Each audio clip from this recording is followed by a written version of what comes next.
Hello Gemini, Sun, Moon, Rising, and Venus signs. Kamusta po kayo? Sana po'y nasa mabuti kayong kalagayan. Welcome back po sa Star Tarot. At kung bago kayo rito, welcome din po kayo. Please subscribe, like, share my videos, and leave me a comment kung nakaresonate po kayo. Thank you.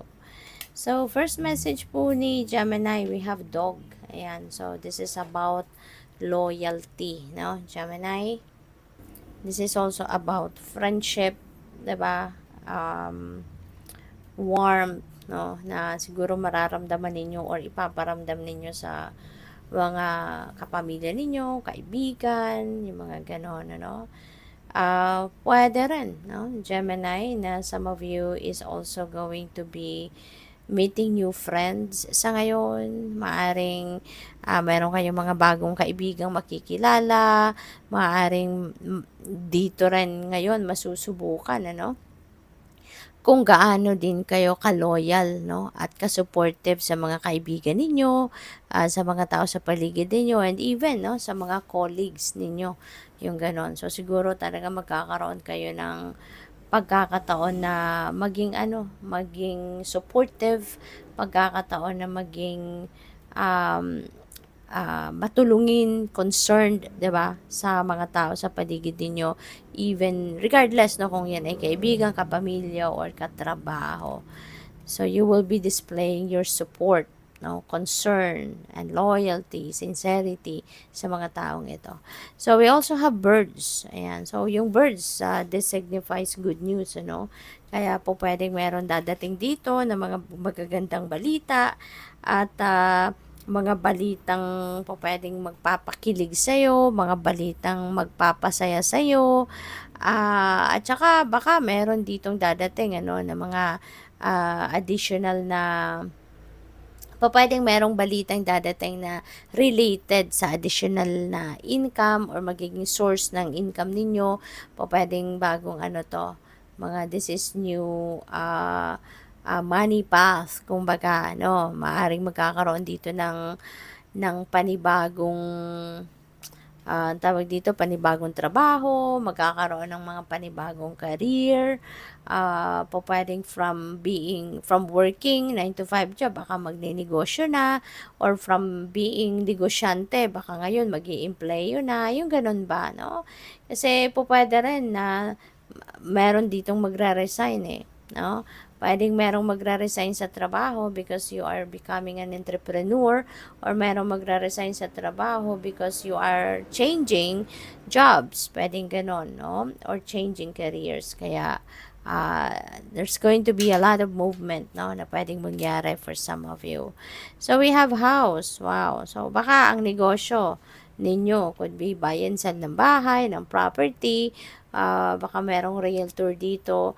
Pwede rin na ang iba sa inyo rito, baka home-based, no? Ang inyong trabaho or ang inyong negosyo. Pwedeng ganun din ang ganap. Or baka ang iba sa inyo dito, merong mga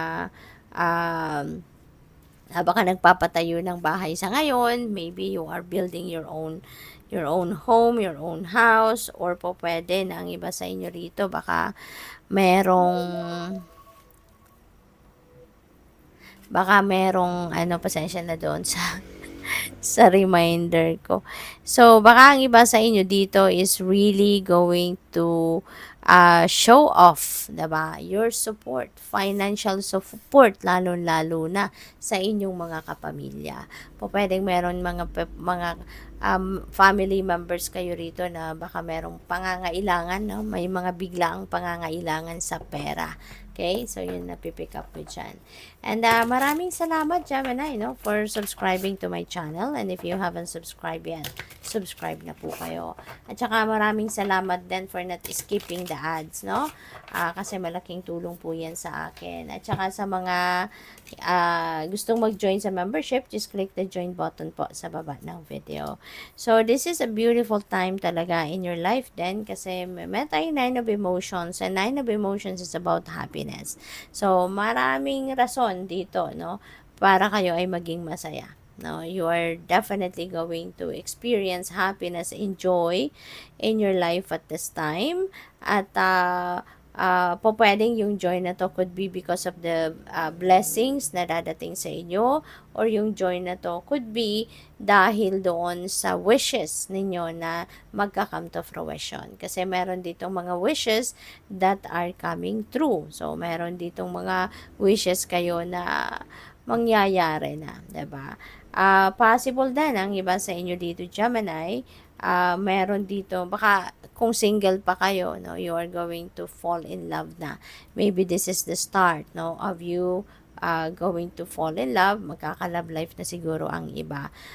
With the Four of Emotions, ang iba din sa inyo rito, baka na ano, na nabuburyo, baka ang iba sa inyo dito mayroong frustration din na na-experience dahil siguro, no, pwedeng expectation ninyo ito sa ano ninyo, sa trabaho, meron kayong mga sinet na expectations regarding sa kung anumang area of life na hindi nangyari, hindi na-meet, no? Kaya parang ano kayo, dissatisfied sa buhay.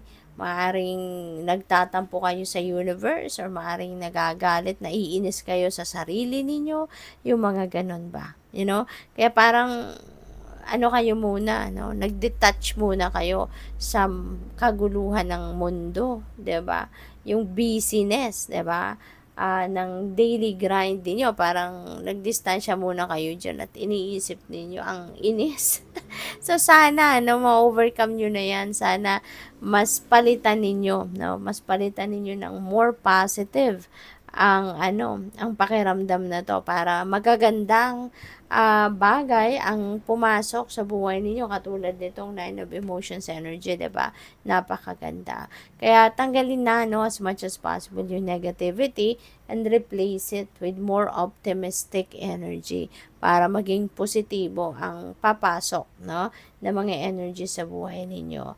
So we also have the Hierophant energy. Si Hierophant naman, Hierophant is a teacher, you know. Kaya po pwedeng ang trabaho ng iba sa inyo, Gemini, baka you are academic teacher, or pwedeng spiritual teacher, or baka kayo ay isang mentor, baka kayo ay isang, ang tawag dito, yung, baka kayo ay,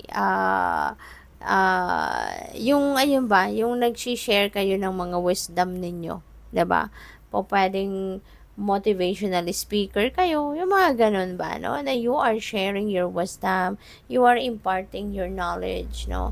Sa ibang tao. Kasi po pwede rin na meron ka ditong may encounter, no? Na po pwedeng baka nakakapansin sa'yo. This could be a friend, or po pwedeng kapamilya, na baka napapansin yung kalungkutan mo, or napapansin siguro yung parang kawalang gana mo sa buhay, at baka mayroong mai-advise na maganda ito sa'yo, no? So, good luck sa'yo. Thank you for watching. Love and light. Namaste.